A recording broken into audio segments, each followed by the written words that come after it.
Pues muy buenos días tengan todos ustedes. Estamos en nuestro webinar del 12 de marzo con un programa muy interesante sobre un tema que le agradezco al Comité de Compensaciones, a Lucrecia, nos lo acerque porque siempre tiene mucha expectativa, mucho interés y en esta ocasión el platicar de aspectos relevantes de la remuneración ejecutiva a consejeros con don Héctor Cobian, pues va a ser un lujo. Recuerden que seguimos festejando a nuestras mujeres consejeras todo el mes y vamos a seguir con temas y programas muy interesantes que espero que les sigan atrayendo, como sucedió en nuestro pasado martes en la comida. Y bueno, pues vamos a seguir de plácemes en este mes de la mujer. Bueno, para mí es un placer presentar a Héctor Cobian. Él es socio director general de Consultores Cobian y Partners.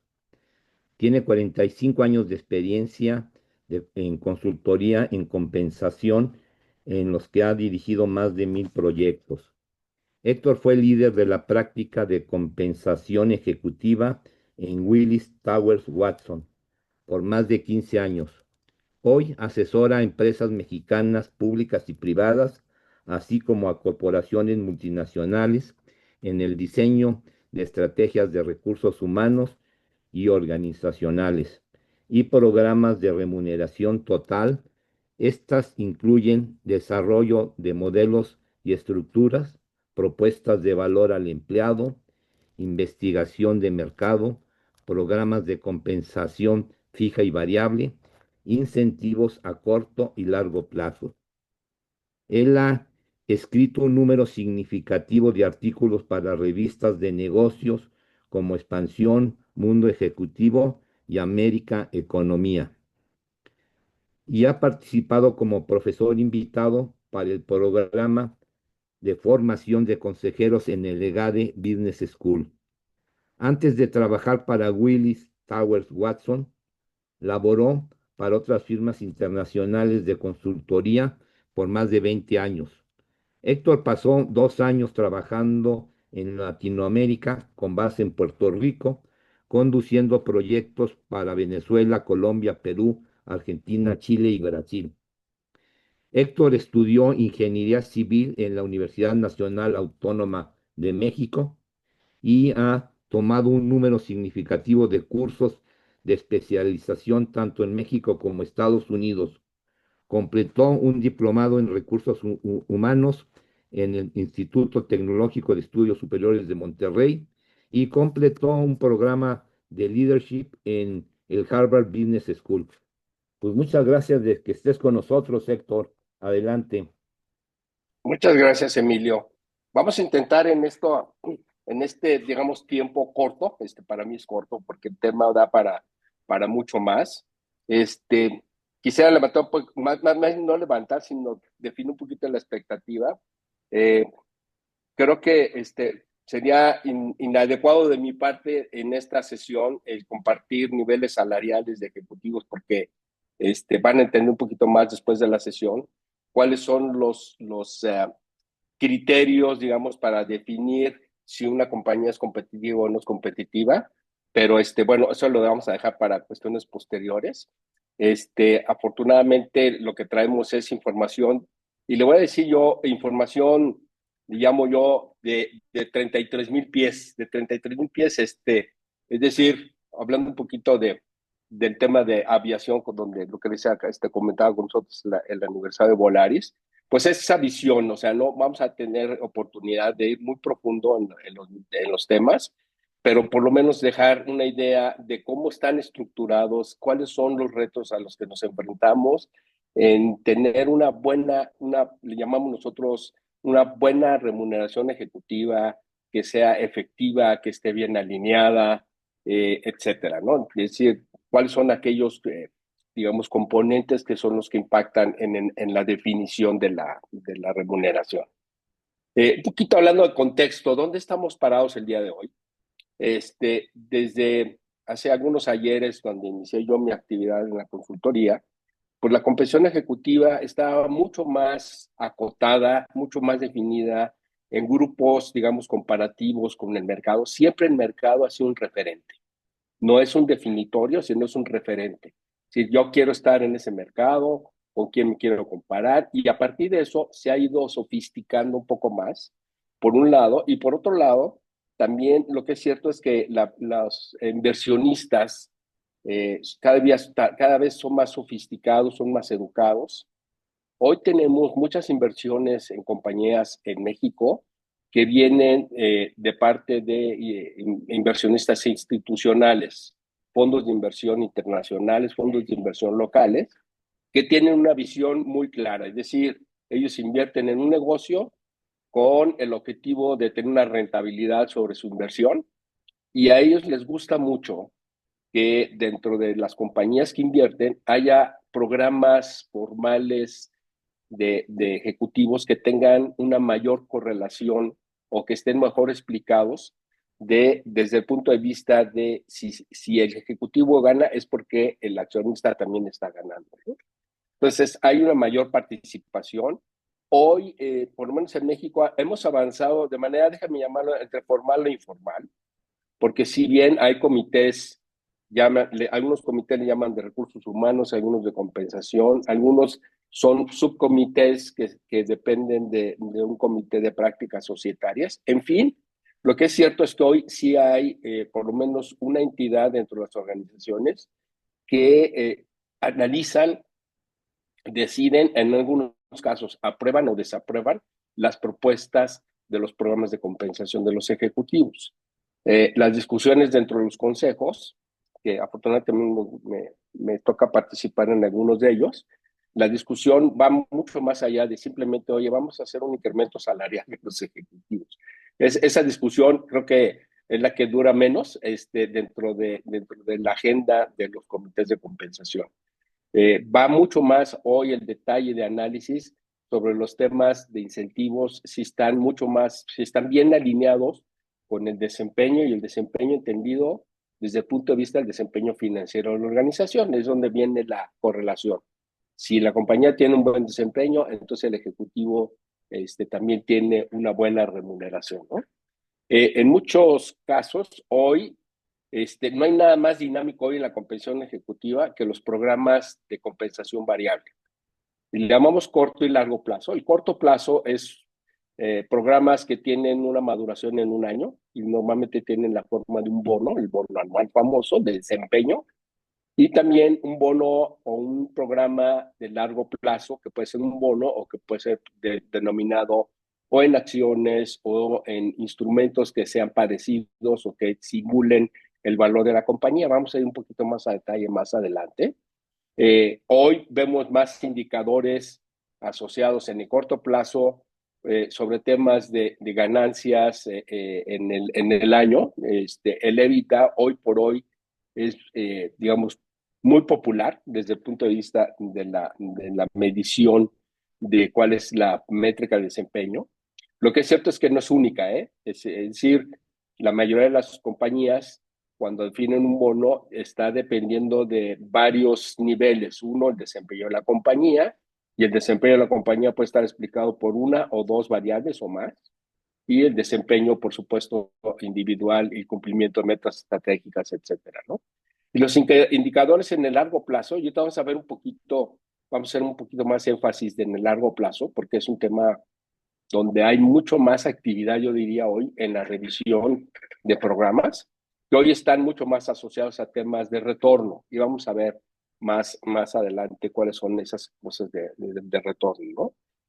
Hablando un poquito también hoy de cómo está distribuida la compensación, si vemos hoy estos dos gráficos de abajo, si vemos hoy en México, todavía, digo, venimos de una cultura de el pago fijo, el pago fijo, el pago fijo, ¿no? O sea, si bien los bonos tienen muchos años, la realidad es que hoy con inflaciones bajas, con presupuestos muy acotados para salarios, la oportunidad de poder, digamos, ganar para los ejecutivos y para los accionistas está en tener buenos programas de incentivos de corto y de largo plazo, en la compensación variable.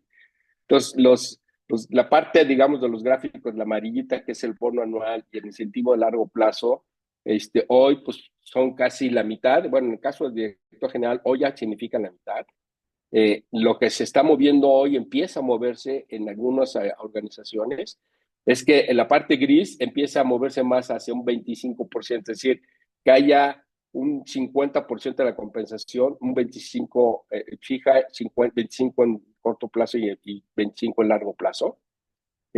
Tengo algunos clientes que están un poquito al revés, es decir, su compensación fija significa el 30% y la variable 70%. O sea, no hay una respuesta única, no hay una tendencia que digamos hacia allá vamos a pagar solamente variable. Depende mucho de la organización y vamos a ver un poquito más adelante cómo llegan las organizaciones acá, ¿no? Un poquito cómo ha evolucionado la compensación ejecutiva. Los primeros planes, perdón, se movió esto. Los primeros planes que estaban diseñados para tener una mejor alineación con los accionistas. Es decir, inicialmente cuando empieza la remuneración, no sé si esto tiene un timing o qué, pues vamos, perdón, me estoy moviendo mucho, pero voy muy rápido en esta lámina. La verdad es que se definía como un sueldo y el sueldo pues, era suficiente, era competitivo, queríamos atraer el talento, etcétera. Bueno, esto no, perdón, siempre la tecnología nos está fallando. Pero bueno, hoy estamos en un entorno en donde hay mucho más regulación y la regulación referida en el entorno déjame llamarlo así, influenciada por tendencias internacionales. Todavía no llegamos a la regulación como en los Estados Unidos, en donde el tema de la compensación ejecutiva es un tema. Es decir, hay que cumplir con requerimientos, hay votos para que de los accionistas para que aprobar o desaprobar la compensación ejecutiva propuesta, etcétera. Pero hoy empezamos a ver ciertos rasgos, por ejemplo, en el sector financiero. La mayoría el sector financiero en México adoptó las prácticas que fueron derivadas en la Comunidad Económica Europea, en donde, por ejemplo, la parte del bono anual, por diseño y por mandato, una parte de ese bono tiene que ser diferida, y la explicación de eso es por un tema de riesgos. Los riesgos se conocen hasta que se capitalizan, y entonces hay veces que los riesgos no se capitalizan sino hasta después de un año, y es una razón, digamos, una de las razones por las cuales la mayoría de los bancos en México, muchos de los bancos que son internacionales, con mayor razón han adoptado esta práctica, digamos, de diferir los bonos, ¿no? Hacia más adelante estamos en un tema mucho más holístico, donde no solamente la parte de compensación es la que manda, digamos, el cómo dirigir o cómo diseñar, sino está mucho más orientado también a tener un justo medio entre los intereses de los ejecutivos y los intereses de los accionistas. De tal manera que hoy vemos mucho más, por ejemplo, programas flexibles, no necesariamente en la estructura de compensación, pero sí en la parte, digamos, de beneficios, ¿no? ¿Cuáles son los componentes y qué propósito tienen, ¿no? La parte fija y garantizada, la verdad es que esto se mueve simplemente por un tema. Hay compañías que dicen inflacionario, yo diría sí es un tema inflacionario, pero inflacionario del salario inflacionado, no necesariamente la inflación que conocemos todos, sino los crecimientos de salarios presupuestados, que históricamente los crecimientos de salarios sí siguen, si ustedes hacen una curva de la inflación histórica y una curva de cómo han crecido los salarios, hay una cierta correlación. O sea, tienen un comportamiento muy similar. Hoy más que nunca estamos mucho más cercanos a la tasa de inflación, que sería la base, digamos. Hay excepciones, en algunos años nos ha rebasado la inflación y hemos tenido incrementos salariales por debajo de la tasa de inflación. Entonces, ese es más el componente que más influye, por un lado, por supuesto, el mercado. La parte de los bonos se ha sofisticado un poco más. Hoy hay mucho más análisis de decir, oye, no estemos dando bonos, digamos, hay cierto componente discrecional, pero cada vez son menos discrecionales los bonos, cada vez están más estructurados, cada vez las reglas del juego para poder ganar un bono están escritas, están bien escritas. Creo que la dificultad más grande, y muy probablemente muchos de ustedes compartan la opinión conmigo, el reto más grande es los presupuestos. ¿Cómo definimos presupuestos? ¿Qué tan acuciosos somos con los presupuestos? Hoy es una locura con la volatilidad que hay en los mercados, el ir y venir, no sabemos si nos pegan los aranceles, la bolsa sube en la mañana y en la tarde baja.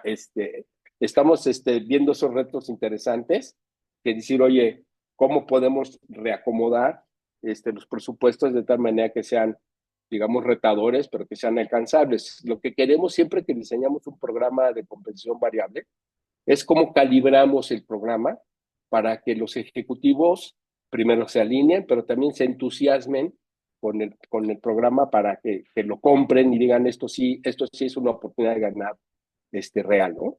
La otra parte, el otro componente que está, aquí hay mucha más variabilidad, yo diría, en los temas de incentivos de largo plazo.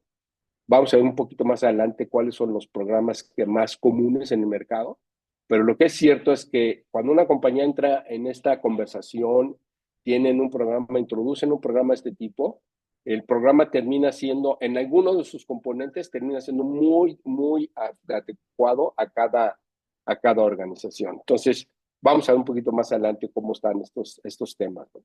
Y luego vienen una serie de beneficios que son complementarios, y ahí es donde se adecua todavía mucho más a la persona.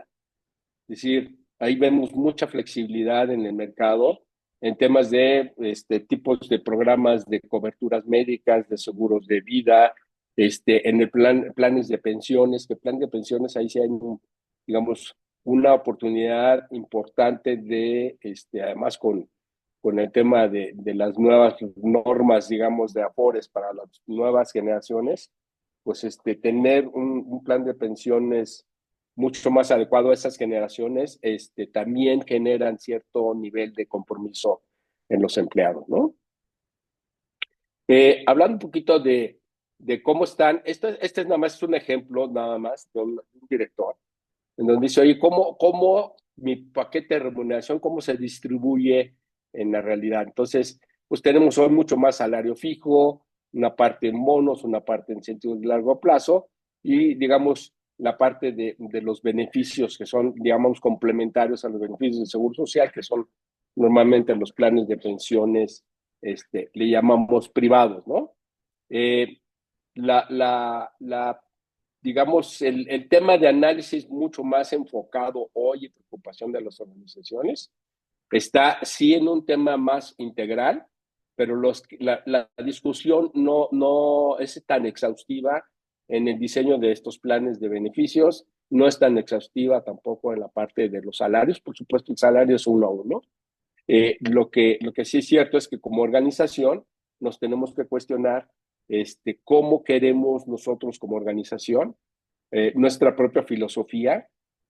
Yo siempre encuentro una buena explicación del diseño, de la estructura de los programas de compensación, en tanto cuanto miramos la misión, visión, cuál es la oferta de la propuesta de valor al empleado, porque todos estos programas refuerzan, digamos, esa estructura, esa filosofía, esa, digamos, forma de organización.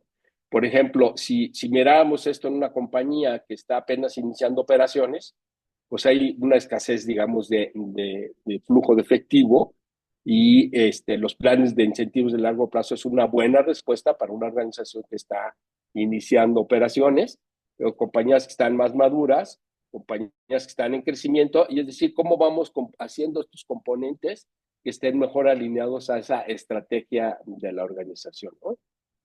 Si hablamos le llamamos nosotros la filosofía de compensación. La filosofía no es nada más que el definir qué queremos hacer. Primero, decir, oye, vamos a comparar al grupo ejecutivo históricamente, y eso no quiere decir que sea lo más adecuado, pero históricamente la compensación de ejecutivos en el tema de competitividad con mercado se ha situado por arriba de la media del mercado, por una razón. Voy a decir una tontería, pero siempre hemos dicho, la parte de compensación, el salario es un tema de precios, es decir, está sujeto a oferta y demanda.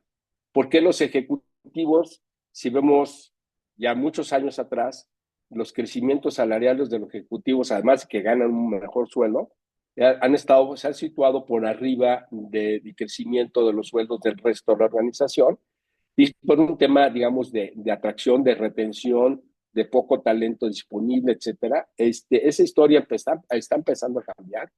En los últimos 5 años, los crecimientos de salarios de los mandos medios y gerenciales han sido por arriba de los ejecutivos, por dos razones. Una, hay una presión por el salario mínimo. Obviamente, muchas compañías no pagan mucho más que el salario mínimo, pero digamos, por un tema de mejor nivelación de los sueldos de niveles mandos medios y empleados y obreros. Y en el caso de ejecutivos, la verdad es que no crece tanto el salario, pero lo que sí empieza a crecer más es la parte variable. Es decir, no es una cosa o la otra, pero sí la oportunidad está más por el tema de la parte variable. Hay compañías que dicen, no, yo me voy a situar en lo que llamamos la compensación total del mercado en el percentil 75 para mis ejecutivos. Eso ya lo definí. Ahora, ¿cómo voy a llegar allá? Hay compañías que dicen, bueno, pues yo me voy la mitad en fijo y la mitad en variable. Hay quien dice menos fijo y más variable, etcétera, o más fijo y menos variable. Ya depende de cada organización. Parece ser que en años recientes lo que hace más sentido, porque además como muchos de estos programas tienen que pasar por la aprobación de comités, de consejo, etcétera, es mucho más sencillo que se proponga a nivel de consejo que implementar un programa o calibrar un programa o adecuar un programa que esté explicado por el desempeño de la organización. Realmente, por mucha filosofía que digamos, en la realidad lo que preocupa a los accionistas es, bueno, ¿de dónde vamos a fondear un programa así? Si no es de las utilidades de la organización. Entonces, ahí es donde empieza la conversación y la negociación, ¿no? En cuanto a tendencias de planes de incentivos, estos son cuestionamientos que se hacen las organizaciones, híjole, muy frecuentemente. Cuando dicen, oye, a ver, pues el programa sí tenemos bonos, pero vamos a echar una mirada hacia atrás. Si decimos que algún ejecutivo debe de ganar, si se cumplen todos los objetivos de la organización, debe ganar 4 meses de su salario, y en la realidad está ganando 2, algo está fallando el programa. O no estamos siendo buenos para calibrar las metas, los presupuestos, o alguno de los componentes no está bien alineado, o qué está sucediendo. Entonces se cuestionan, una es, le llamamos nosotros, decimos los compensólogos que la compensación variable no genera el resultado, es una consecuencia, pero lo que sí genera es un comportamiento. Si nosotros lanzamos un programa de bonos, por ejemplo, le hicimos un ejecutivo, hicimos todo un programa sofisticado, lo documentamos, hacemos todo un estructura de comunicación, etcétera, pero dice, y te vas a ganar 1 mes de tu sueldo. Yo creo que el ejecutivo no va a motivarlo mucho que diga, tengo una oportunidad de ganar 1 mes. No lo motiva mucho más allá que lo que motiva al aguinaldo, ¿no? Entonces, hablamos de decir, oye, que primero el tamaño de la oportunidad de ser relevante, ¿no? Las métricas, los objetivos deben de ser retadores y alcanzables, ¿no? Las métricas a veces no son las más adecuadas. ¿No? La otra parte es si, digamos, hay una correcta balance, porque a veces decimos, tenemos una compensación variable bastante agresiva, la oportunidad es bien grande, pero los sueldos base no son competitivos. Entonces, eso distrae al ejecutivo. Hay que siempre mirar dónde está el correcto balance, estar tranquilos de que posicionamos bien, por lo menos el salario base. Hay estudios globales, históricos en México también, en donde la motivación de los empleados para atraer o para afiliarse a una compañía está primero en el salario. los motivos para mantenerse en una Héctor, organización, pero no están en Héctor, salario, ¿sí? Héctor, aquí hay un comentario, no sé, de Armando Asensio, dice, donde pones el incentivo, pones el resultado. Es un tema estratégico. No sé si quisieras, Armando, hacer ahí un comentario a viva voz. Gracias, Emilio. Buenos días. ¿Cómo están todos? Gracias, Lucrecia, y por la ponencia. Básicamente, digo, el tema de la compensación variable que cada vez se va dando un mayor porcentaje en el tiempo y lo vemos cómo se retienen los incrementos de la parte fija del salario y se apuesta más a un resultado. El tema que acabas de describir es importantísimo. Tiene que ser algo que no esté sujeto a discusión, porque luego se quedan temas subjetivos y si esos dependen de lo bueno o malo que fuiste en tu último reporte de resultado y no en el acumulado con las métricas preestablecidas, se vuelve muy incómodo para el ejecutivo esa parte variable y lo desincentiva. Entonces tiene que ser muy claras las metas y la medición para que no esté sujeto a discusión. Gracias, hermano. Me alegra que hayas hecho el comentario, porque lo que hemos observado, los programas más exitosos son aquellos que tienen las reglas claras, que hay transparencia, y transparencia me refiero a decir, oye, vamos a medir el EBITDA, por ejemplo, ¿no? Y si de repente el EBITDA se dan cuenta los ejecutivos de cuánto fue de EBITDA hasta el día último antes de que les pagaran el bono, no es tan adecuado. Si somos más frecuentes, decir, oye, vamos avanzando, te quiero reconectar, estamos atrasados con el presupuesto, etcétera. Mientras mejor comunicación, mejor funcionan los programas. Pero si al final, y les digo por experiencia propia que donde yo estuve en una organización, en donde tenía mis metas, había las metas de la organización, había acceso a la información. Yo, un mes antes del pago bono, había hecho un cálculo preliminar y mi bono venía, la verdad, con una diferencia mínima. Decía, eso sí creo que vaya a suceder, ¿no? Entonces, esos son el tipo de programas que mejor funcionan. Cuando hay, le digo yo, las reglas claras de los dos lados. Para la organización, esto es lo que vamos a medir. Las decisiones a nivel de quién define el pago final de bonos son mucho más sencillas cuando tienen la evidencia, déjame llamarlo así, ¿no? Correcto, muchísimas gracias. Nombre a ti, Armando. Hay un comentario adicional, Héctor, de Luis ¿Sí? Cuellar. No sé si lo quisieras hacer a viva voz, Luis. Si no, aquí lo. Sí, muchas gracias. Algo que bueno, yo he visto también en la parte de compensación variable, existe mucho la problemática de, pues yo sí cumplí, pero el que no cumplió fue aquel, y entonces yo no estoy contento porque yo sufro. Si, o sea, el área de finanzas dice yo, pues conseguí el dinero, pero el vendedor no vendió, entonces ¿por qué yo no? ¿Por qué me afecta a mí mi bono? Esa parte, ¿cómo la manejan? Fíjate que me encanta que hayas hecho esa pregunta. Cuando diseñamos un programa, este tipo de cuestionamientos vienen a colación cuando estamos diseñando programas.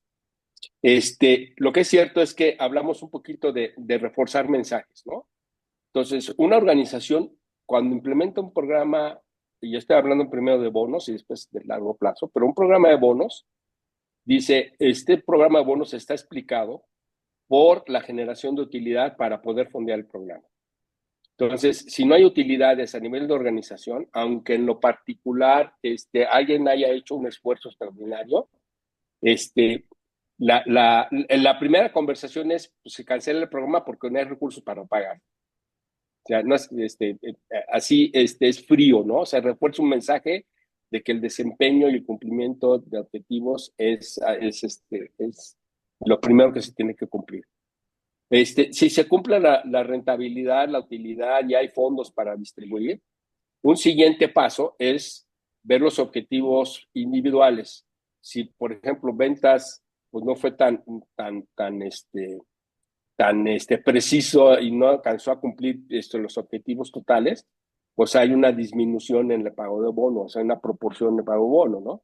Si finanzas, al revés, hizo una buena chamba, manejó bien los costos, la tesorería, y eso impactó en el resultado y dio mejor utilidad a la organización por una función de finanzas, ahí es donde en la parte, cuando ya bajamos a los objetivos individuales, que los objetivos individuales se vuelven, tiene que ser un cascadeo desde la dirección general, pero esos objetivos individuales están relacionados con el área de influencia de los ejecutivos y si hacen bien su chamba, tiene que haber esa congruencia, ¿no?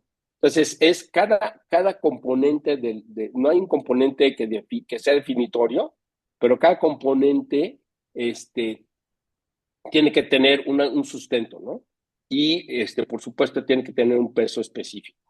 Entonces, vamos calibrando cada uno de los componentes para que, digamos, no ocurran esas inequidades, déjame llamarlo así.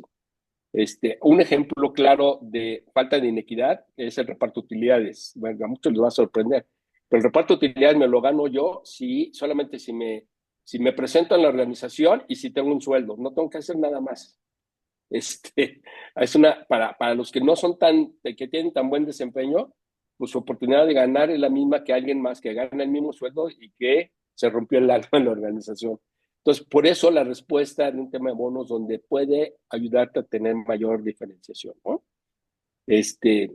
Hablando un poquito de los objetivos, si tenemos un diseño, fíjense, el diseño apropiado. ¿Y cuál es el diseño apropiado? A mí me ha tocado tener conversaciones, procesos en donde la audiencia, déjenme llamarlo así, que eran los consejeros, muy sofisticados, empezamos a sobreelaborar sobre el programa y al final regresamos a un programa mucho más sencillo. Es decir, cuando hacemos sobre ingeniería de planes, de tal manera que no lo entiende nadie ni los que lo diseñaron, no sirven esos programas. Es decir, una de los mejores atributos, es que sea un programa que desde el diseño sea sencillo y sea sencillo comunicar y sea sencillo gestionar. A veces dice uno, pues fue tan sencillo, pero no es tan fácil definir cómo lo vamos a pagar, de dónde sacar el dinero, etcétera, ¿no? La otra parte, hablamos del desempeño individual. Si bien el primer componente está explicado por la organización, el resultado de la organización, a nivel ya micro, no hace sentido si alguien no tiene un buen desempeño en lo individual, que tenga un pago de bono simplemente porque a la organización le fue muy bien. Entonces, ese tipo de variables es una de las virtudes, digamos, de los programas de incentivos, ¿no? De variables. Podemos Hay nosotros uno, modularlo de tal Héctor, manera que se explique por ello. Sí, Emilio. ahí tiene Lucrecia la mano levantada. No sé si quiere hacer algún comentario al respecto, Lucrecia. Sí, muchas gracias, Emilio. Y si me permiten, con la pregunta de Luis y Héctor, si te sirve mi ejemplo, en el caso de nosotros, en Volaris somos de las pocas empresas que tenemos variable trimestral para altos ejecutivos, me refiero a gerentes senior, directores, vicepresidentes, y aparte está el bono anual. En el trimestral es donde hacemos el reconocimiento de resultados individuales, que son proyectos medibles, o sea, todos son a través de métricas, ¿no? Por ejemplo, a mí me controlan cómo llevo el control del presupuesto de la nómina, ese es uno, ¿no? Y ahí lo pagamos en el individual, y el anual, ese sí es 100% los resultados financieros de la empresa, ahí sí jugamos todos con la misma vara, digamos, y en caso de que haya utilidades, por lo que comentabas, se resta del pago anual, justamente para evitar que el reparto de utilidades en México es un cálculo muy democrático, ¿no? Es todos parejos, muy socialista, y no reconoce el desempeño. Entonces, pues sí sirve este ejemplo, abonando a lo que comentas tú de lo que has estado diseñando. Sí, gracias, Lucrecia. Ese es un ejemplo de cómo, digamos, se adecúan estos programas a las condiciones de la organización, ¿no? Digamos, ahí es una explicación de por qué hay tanta variabilidad, ¿no? Hablando un poquito de algunos atributos de un buen plan de incentivos, le llamamos, es efectivo. Una es que esté bien alineado con, digamos, el estatus de la organización. Somos una organización que estamos apenas naciendo, una startup, digamos, a veces no es el cumplimiento del resultado, el cumplimiento del resultado es más inmediato, el cumplimiento de milestones, por ejemplo, cuando es un proyecto, también es un determinante. Y entonces, ¿cómo podemos diseñar? Le llamamos por eso esa alineación, ¿cómo podemos diseñar un programa que refuerce el comportamiento que queremos generar y esté mejor explicado, digamos, desde el punto de vista del contexto del negocio, ¿no? La otra es las métricas. Siempre es un dolor de cabeza. Les hablaba yo hace un minuto de el EBITDA, el Guafir de A, que como lo conocen en Monterrey, es una métrica, digamos, muy aceptada en el mercado. Tendrá siempre, no hay una métrica, digamos, que sea definitoria, no hay una métrica que sea sine qua non, que sea la mejor. El EBITDA combinado con otras cosas. A veces el EBITDA combinado con flujo efectivo, a veces el EBITDA combinado con ventas. Parece que ventas a alguien les hace, muchas compañías les hace un poquito de ruido, pero créeme, las ventas, hace un paréntesis, cuando hemos hecho tratar de explicar cómo pagan las compañías, por qué pagan lo que pagan, si sacamos una correlación, una vez me puse a hacer análisis hasta a veces de multivariable, de esos sofisticados que no me llevaron a ningún lado, la verdad, donde decíamos, oye, por la utilidad, por el manejo de activos, bueno, el tema de activos se explica más en el sector financiero, por supuesto, pero las ventas es lo que mejor explica, para bien o para mal, es lo que mejor explica los niveles de remuneración de los ejecutivos, es donde tiene la mejor correlación y vaya que tiene, no es perfecta, son niveles de correlación, pues digamos, aceptables, pero no es el mejor, ¿no? Entonces, las ventas también están en la variable. Definir esas métricas es digamos, importante. Uno, que aseguremos que la métrica que vayamos a seleccionar sea una métrica que estemos haciendo un seguimiento, que los ejecutivos estén enterados, estén informados de manera frecuente de cómo vamos con esas métricas, cómo influyen ellos también en la métrica, ¿no? El otro día tengo una conversación con una gerente de recursos humanos, dice, oye, ¿por qué me mides a mí el EBITDA? Digo, es que tú tienes un impacto en la gestión del costo laboral, tú tienes un impacto en el EBITDA. Entonces, claro que sí impactas en la eficiencia, en la rotación. Si tienes baja rotación, por supuesto, el costo laboral no está, no, hay un ahorro o hay por lo menos no un gasto en el costo laboral, etcétera. O sea, hay manera de que cada actor dentro de la organización tenga una visión de cómo impactan en el resultado, ¿no? La otra parte importante también es cómo calibramos. Y aquí sí es un tema también reciente. Normalmente las organizaciones empiezan a calibrar en decir, oye, si logramos, y voy otra vez a tocar el tema de la vida, a lo mejor no porque lo trate de disuadir, pero es lo más fácil para mí. Pero si logramos, por ejemplo, el 80% del presupuesto de la vida, empezamos a tener una oportunidad de poder acceder al pago de bono, aunque no pagamos el 80% del bono, sino se paga ahí en lo que hemos hecho nosotros, el 50% de lo que estamos proponiendo como bono.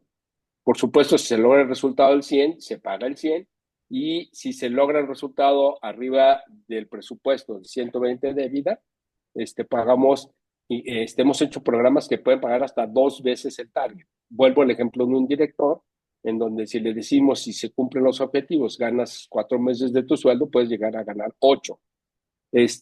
Ahí empieza la discusión de la calibración.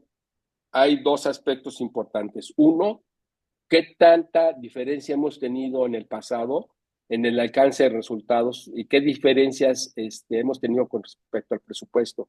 Si hemos tenido diferencias importantes, hay que empezar a calibrar para buscar, queremos que el ejecutivo crea que se lo va a ganar, ¿no? Entonces, si hicimos hoy, el 80% lo hemos logrado en los últimos 10 años, lo hemos logrado en 8 años, está bien hecho, ¿no? Y el 120 nunca lo hemos logrado, entonces, donde queremos calibrarlo de tal manera que la gente, los ejecutivos crean que se puede ganar y tenemos evidencia histórica y podemos calibrarlo. La otra parte, Héctor, sí, nomás Emilio. creo que es interesante dentro de lo que estás hablando. Aquí hay un comentario en relación, dice Marifer, en relación a temas de ESG, cómo se pueden meter estos para los planes de incentivos. Y me encanta la pregunta, ya están, ya es una realidad. Hay iniciativas, por supuesto, porque hoy también Código de Mejores Prácticas ya por lo menos toca el tema, pero ya es una realidad. Muchas organizaciones operando en México que ya están también que son parte de subsidiarias, ya lo tienen por default. Y son temas de iniciativas, a veces cumplimiento, a veces son temas de mejora, por ejemplo, de ahorro de energía, cuánto se ahorra energía. O sea, sí hay manera de cuantificarlos. Y sí, el ESG, aunque está más a nivel de la dirección general y de los reportes directos, por supuesto, ¿cómo desplegamos esto? Si tenemos áreas, por ejemplo, si somos una compañía que es altamente contaminante, pues tenemos áreas digamos, de cuidado ambiental, que ahí les pega toda la parte, digamos, ambiente, de la E de la ESG, ¿no? Entonces, sí es un tema, repito, o sea, hablaba yo de la vida, pero otra vez, no es la única variable. Por ejemplo, si yo soy un ejecutivo de una compañía, me pega el 40% de mi bono está explicado por la vida de toda la compañía. El 20% puede ser, incluso si es una compañía, como el ejemplo está altamente contaminante, pues el ESG le tiene que pegar a todos y a lo mejor está en un 20% bono, y el resto está explicado por el cumplimiento de todos mis objetivos individuales. Ojo, un buen programa también no tiene que ser exhaustivo y tener 237 objetivos. Esos son los peores programas, porque no enfocan nada, cómo le vamos a asignar un peso. Y estoy exagerando 237, pero yo he visto programas que tienen hasta 7, 8 objetivos, y de repente un objetivo le ponen un peso del 5%, le digo, mira, si no es relevante, sí es importante, pero si no es relevante, no le van a prestar atención a un objetivo que le va a pegar nada más el 5%. Entonces, es esa parte cómo lo modulamos el programa, ¿no? Y hablamos esta parte de calibrar de manera apropiada para todos los rangos de cada objetivo. Aquí, Héctor, Sí, dentro del mismo tema, aquí Juan Saldívar, que te felicita, dice: considero que para cuidar la forma de alcanzar las metas en la compensación variable de los ejecutivos, un elemento a evaluar debería ser la evaluación del clima laboral, independientemente de metas financieras y de productividad. ¿Qué opinas tú del no, concepto me clima encanta. laboral? Tengo un cliente presente con el que estoy trabajando hoy. El clima laboral le pega en todos los niveles, no solamente a recursos humanos. ¿Por qué? Porque es un tema, el clima laboral no es responsabilidad de recursos humanos. Recursos humanos es responsable de desplegar programas, pero el clima laboral es responsabilidad de los líderes, de los supervisores, del jefe inmediato, que también estamos, digamos, equipando a los ejecutivos para poder gestionar personas. Ese es un tema muy, muy importante. Hay organizaciones que no lo tienen en exprofeso, pero que de manera, digamos, indirecta lo están evaluando. Algo importantísimo he hablado toda la presentación de los qués, ¿no? O sea, qué lograr, el EBITDA, etcétera.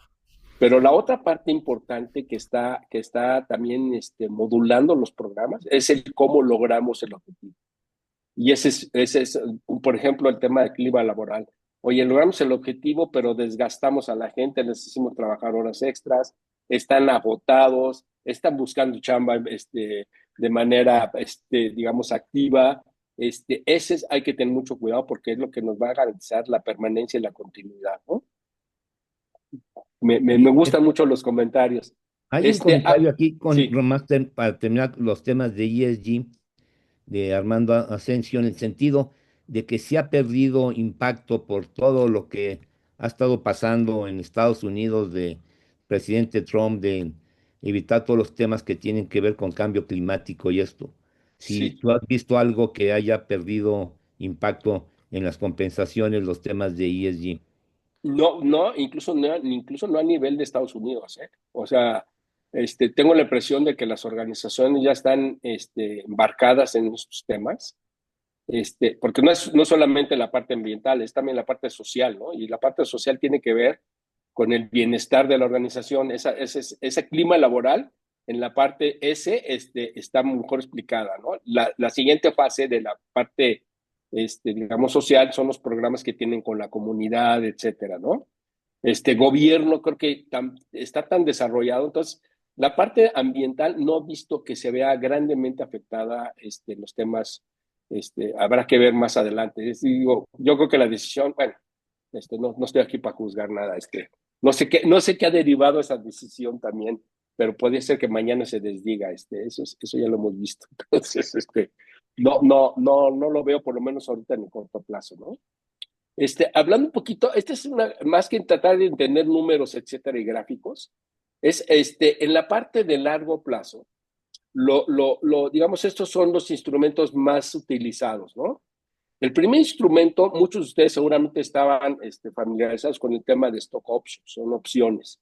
Estos, ¿cómo funcionan? O cómo, pues, digo, ya cada vez son menos, y voy a explicar muy rápido por qué se han explicado cada vez menos. Esto es lo que mejor alinea los intereses ejecutivos con accionistas. ¿De qué manera? Porque estos funcionan así. Te doy una oportunidad de comprar hoy, bueno, no hoy, pero de comprar acciones de la compañía a un precio fijo, por ejemplo, $1. Tú las vas a poder comprar proporcionalmente en los siguientes 3 o 4 años, y te asigno 100 acciones, y el año que viene tú puedes comprar esas acciones, el 25% de esas acciones a $1, y a lo mejor ya se fue a $2, ¿no? Y entonces yo, como ejecutivo, gané $1 por cada acción que compré. Es como funcionan las opciones. Por muchos años en México empezaron las opciones con el modelo americano muy plain, diríamos, ¿cómo se llama? Umbrella, Simple Vanilla, así le decían los americanos, plan, que era muy plano. Tienes esta oportunidad en los 3 años, pero no estás obligado. Cuando ya está, hay una palabra, ya tienes derechos, la palabra en inglés es vested, ya tienes derechos a poder acceder a tu programa. No estás obligado, ya está liberado para ti y vas a poder ejercer en los siguientes 10 años, ¿no? Y eso funcionaba de manera, por muchos años fue el más prevalente. Los criterios sobre los cuales se dan las opciones empezaron simplemente porque tú eres importante para la organización. A lo mejor tu desempeño no es tan bueno, pero te vamos a dar opciones para que te quedes en la compañía, ¿no? Empezaron a tener problemáticas. Uno, ¿cómo calculo? Si yo te digo que te voy a dar el equivalente a 6 meses de tu sueldo, ¿cómo calculo yo? ¿Cómo sé cuánto va a crecer el precio de la acción para que cuántas acciones te voy a dar ahorita? Y empezaron a utilizarse fórmulas muy desarrolladas. Una de ellas se llamaba Black-Scholes, que sigue utilizándose y esa está aprobada por las agencias. Es una metodología, todos son metodologías probabilísticas. Decir, oye, pues de acuerdo con un histórico y lo que pueda pasar en el mercado, entonces vamos a predecir que el precio de la acción va a crecer tanto, y entonces es lo que le tienes que dar hoy.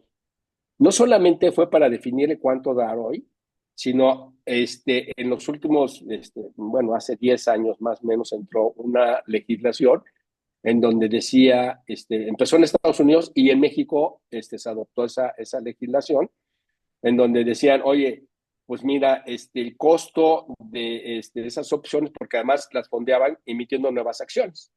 Entonces, tu costo no nada más es dilución, es un costo de oportunidad para los accionistas. Y tienes que reconocer un cargo a resultados. Y entonces el cargo a resultados se volvió, pues la única manera de hacerlo es con el Black-Scholes. Y lo que probó el Black-Scholes en los últimos 30 años es que es absolutamente impreciso. Claro que si fuera preciso, todo el mundo empezaríamos a comprar en base acciones, en base a las predicciones de Black-Scholes. Entonces, se empezó a volver complicado. De repente reconocían un cargo de resultados, pero que el año siguiente bajaba el precio de la acción, y entonces ajustes. Empezó a haber una cierta desconexión y una complicación más en la gestión de los programas, digamos, es un elemento, la complejidad en la gestión, el registro, etcétera. En México no es tan sencillo también emitir una nueva serie de acciones porque hay limitaciones. Esas acciones no las podemos dejar sin mover por más de un año. Hay que hacer un trading o algo con esas acciones, y no las podemos dejar guardadas para los ejecutivos, etcétera. O sea, empezó a ser medio complejo.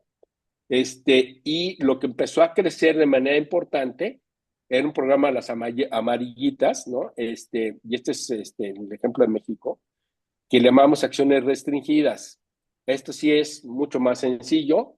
Esto sí genera mucho más retención, porque funcionan así. Yo te doy un paquete de estas 100 acciones y son tuyas, estás aquí. Lo único que tienes que hacer aquí es estar aquí en los próximos 3 años. Y la restricción realmente es su tiempo, es que te quedes en la organización. Eso es como funciona, tiene una clara connotación de retención. Lo que ha empezado a surgir, digamos, la parte más, la grisecita que no se ve que ha crecido tanto, pero si esta gráfica la vemos comparada con Estados Unidos, la grisecita se vuelve más arriba de la amarilla, que son acciones, le llamamos acciones de unidades de desempeño. ¿Por qué unidades? Porque hemos hecho muchos programas para compañías privadas en donde encontramos una fórmula que pueda simular el precio de una acción. Entonces, por eso, sin necesidad de utilizar acciones, ¿no? Pero esta parte de desempeño tiene dos eventos de desempeño. Una está explicada por lo que ha ocurrido en la compañía y entonces en ese momento te doy una asignación.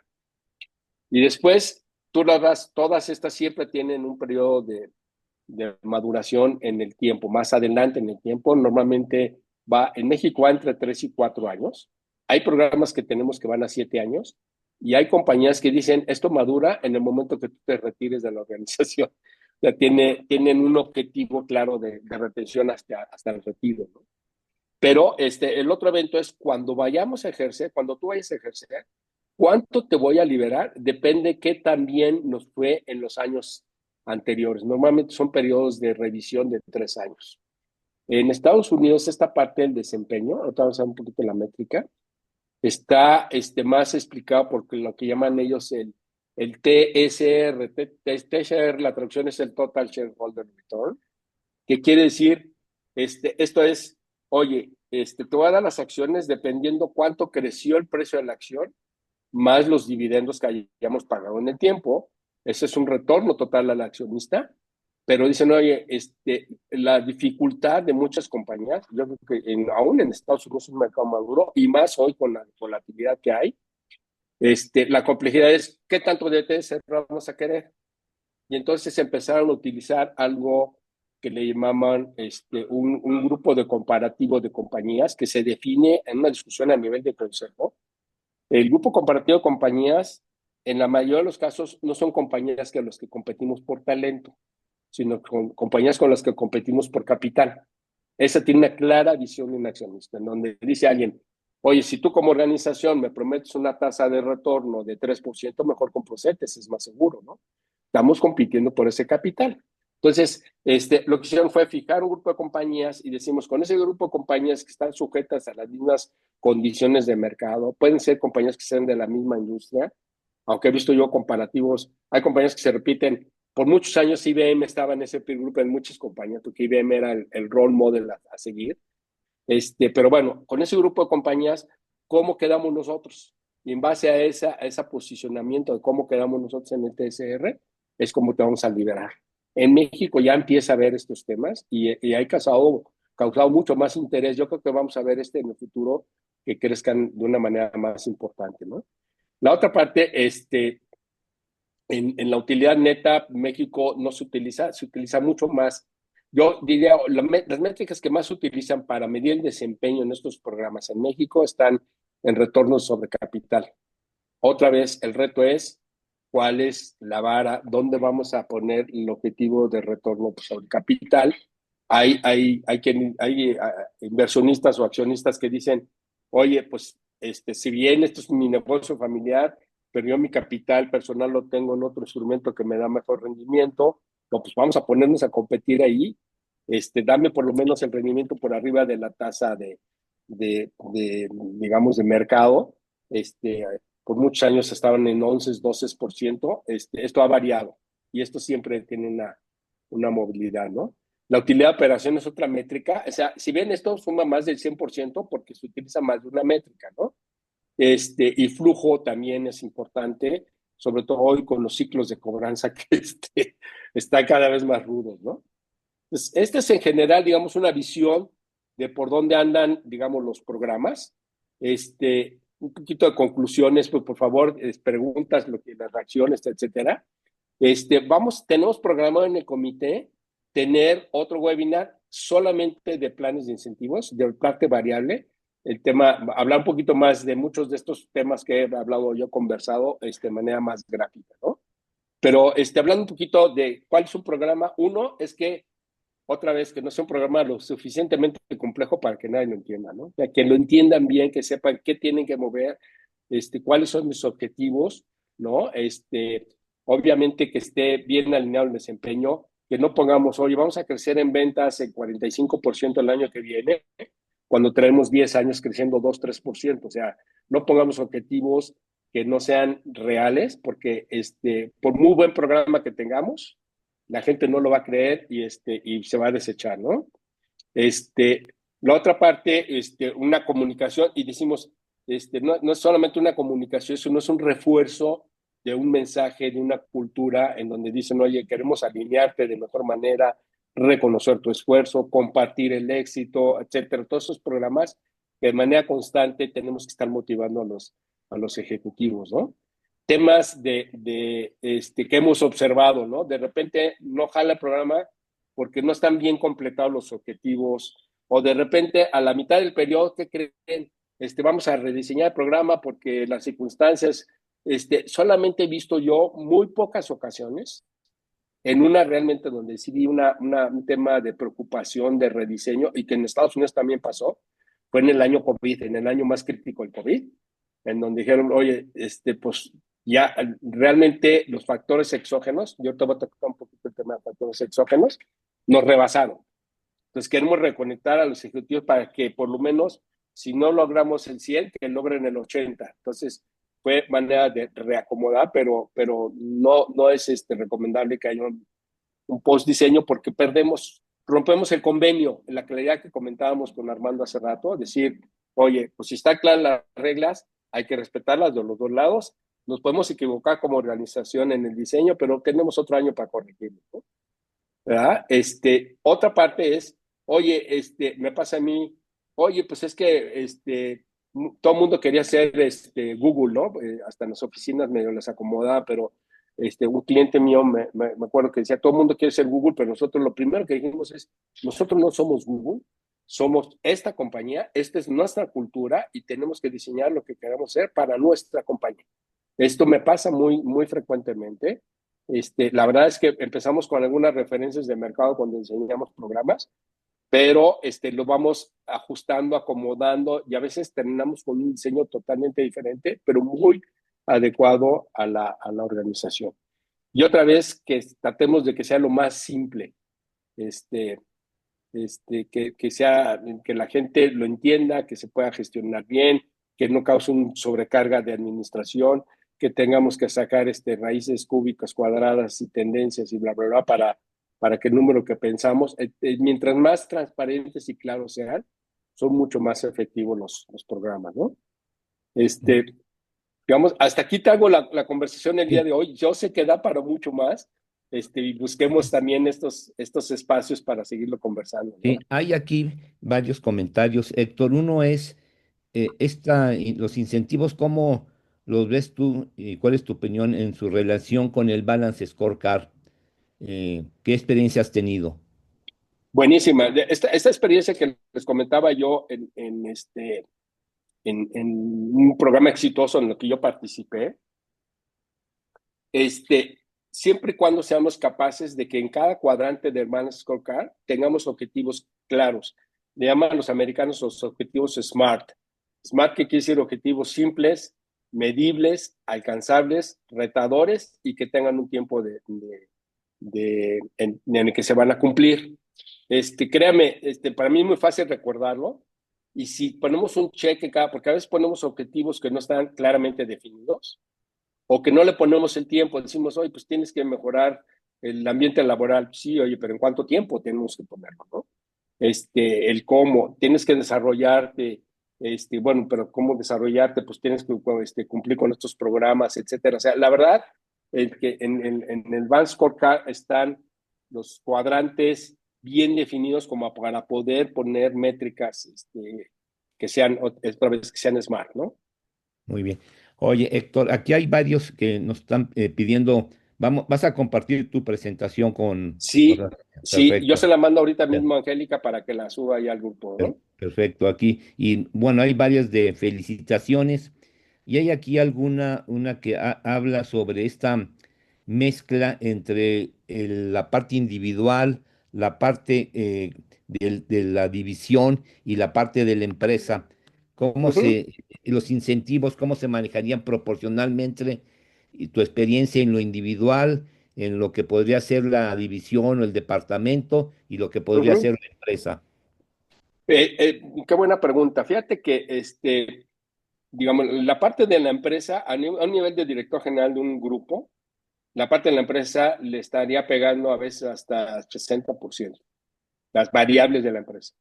El otro 40%, lo individual, muchas veces los objetivos individuales de los directores generales, pues son metas estratégicas, son, no sé, incrementar relaciones, cerrar negocios, mejorar esto, etcétera, que no son financieros, pero que son cuantificables u observables, ¿no? Entonces, la parte individual se vuelve más de la organización. Para un ejecutivo en una división, aquí lo interesante es, la parte del resultado de la división dentro de un bono, ignora por un momento el resultado corporativo consolidado.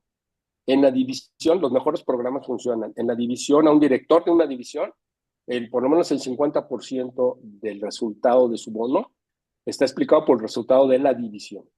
Si no se logra el resultado de la división, ya cualquier otra cosa ya se cancela. Y el otro 50% por objetivos individuales de la división. Cuando ese mismo ejecutivo participa en un plan de largo plazo, ahí sí, el largo plazo, el determinante es el resultado de la consolidado de la organización. Aquí es un buen ejemplo cómo el plan de largo plazo logra alinear a todos los directores divisionales en un mismo objetivo común, ¿no? Muy bien, aquí José Antonio Quesada, sabiendo que es el mes de la mujer, tiene la duda o quiere ver cuál es tu experiencia en políticas de inclusión que se estén manejando a nivel de compensaciones.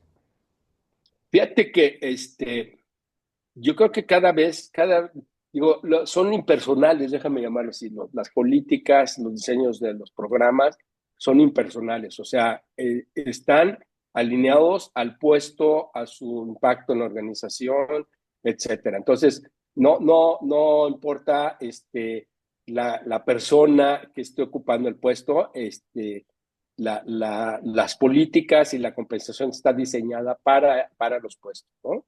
Entonces, yo creo que sí, lo que sí es cierto es que vemos cada vez más, digamos, iniciativas, a veces hasta, déjame llamarlo cuotas, lo cual, qué feo que se llamen cuotas, pero es una buena manera de decir, oye, vamos a tratar de seguir incluyendo a las mujeres dentro de todo esto, ¿no? Pero desde el punto de vista de diseño, ahí sí no importa el que ocupe el puesto, ¿eh? Si quieres, deja de compartir, Héctor, y tomaríamos quizás a alguien que quiera hacer algún comentario o una pregunta ahorita que quisiera levantar la mano y pedirle después a Angélica Gómez que presente el reconocimiento tuyo. Pero no sé si haya una última pregunta. Aquí Lucrecia tiene la mano levantada. Adelante. Y a lo mejor complementando a la pregunta de Toño, que se me hizo muy interesante, efectivamente no tanto en los modelos de compensación de pago reconoces esos esfuerzos. Donde nosotros lo estamos reconociendo son, por ejemplo, en el reporte anual integrado, en certificaciones que te dan como organización, en donde sí presentas data muy concreta de qué acciones estás tomando para mejorar el tema de inclusión y diversidad en tu organización, mujeres representando gremios de poca participación o en niveles estratégicos. Está la IATA, ¿no? En donde tenemos cobertura de nuestros objetivos de 25 by 25, de lo que queremos lograr. Entonces, más que en lo que le pagues de bono a los ejecutivos, lo tenemos medido en este tipo de indicadores por ser empresa pública que te van dando ciertas certificaciones y reconocimientos. Entonces, eso es lo que quería agregar. Muy bien. Y por último, Jorge Valle, adelante. Sí, sí, gracias. Bueno, aquí yo tengo una duda porque independientemente de que en la presentación se habla de la remuneración ejecutiva, también, al menos el título de la presentación contemplaba y a consejeros. Y al menos desde mi experiencia, la remuneración a consejeros pues, es un tanto distinta a la remuneración de lo que es la plana directiva operativa, ¿no? Que opera el negocio. Y el consejero pues, es a nivel estratégico y creo que hay una diferencia o debería haber una diferencia importante en la forma de remuneración. ¿Qué nos podrías comentar? Porque creo que este tema, pues, al menos yo siento que se quedó un poco fuera de la presentación y está incluido en el título de la No, presentación. no, es Sí, que bueno, déjame más comentar que hemos hecho sí, ya varias presentaciones de consejeros. Este en particular estaba enfocado a ejecutivos, pero adelante, Héctor, si quieres hacer un sí, digo, comentario es una final. disculpa porque sí tenía el título así, pero no nos daba el tiempo, aunque sí, debe haber una grabación, se hizo una presentación hace como un mes de una encuesta que se hizo de remuneración a consejeros. Hay publicaciones donde hablan de esto. La verdad es que es muy sencilla o compleja, pero sencilla desde el punto de vista que lo que yo he visto a consejeros. Normalmente la remuneración se define una cuota por, digamos, conjunta a la que se asiste, alguna diferenciación con presidente de consejo o presidentes de comités, pero es así como mencionas, Jorge, es muy diferente, es una remuneración más significativa o significativamente menor que un ejecutivo operativo que tiene una estructura más como lo que comentamos en la presentación. Digo, sí te invito bueno, si Angélica quiere compartir por ahí debe haber esta presentación que se hizo de la encuesta en la que participó incluso Lucrecia en el desarrollo, ¿no? Eh, Creo que está grabada, no sé si ya se hizo pública, Angélica, porque Lo sería muy Me reviso, gustaría que importante la que se lo con enviaras gusto. a Jorge Me Valle. lo envió a Jorge. Claro que sí, Jorge. Yo me pongo en Sí, contacto sí. contigo. Será un placer. Muchas gracias porque ese era un tema que me interesaba mucho el día de hoy. Gracias, Jorge, por acompañarnos con mucho gusto. El área de sistemas y te lo enviamos. Reviso si ya está publicada, sino también para ya avisarles en cuanto quede en el YouTube del colegio. Sí. Y adelante con el reconocimiento, Angélica. Muchas gracias, Héctor. La verdad es un tema siempre interesante y bueno, pues apreciando esta mañana tu tiempo y que nos hayas compartido tu experiencia en este espacio, pues te entregamos este reconocimiento, estimado Héctor Cobian, agradeciendo el haber compartido estos aspectos relevantes de la remuneración ejecutiva. El tema de consejero, bueno, ya lo hablamos y lo enviaremos, pero lo firma nuestro presidente del colegio y nuestro presidente del área de vinculación. Muchísimas gracias, Héctor. Gracias, Lucrecia, por coordinar los esfuerzos del comité para tener estas charlas tan interesantes.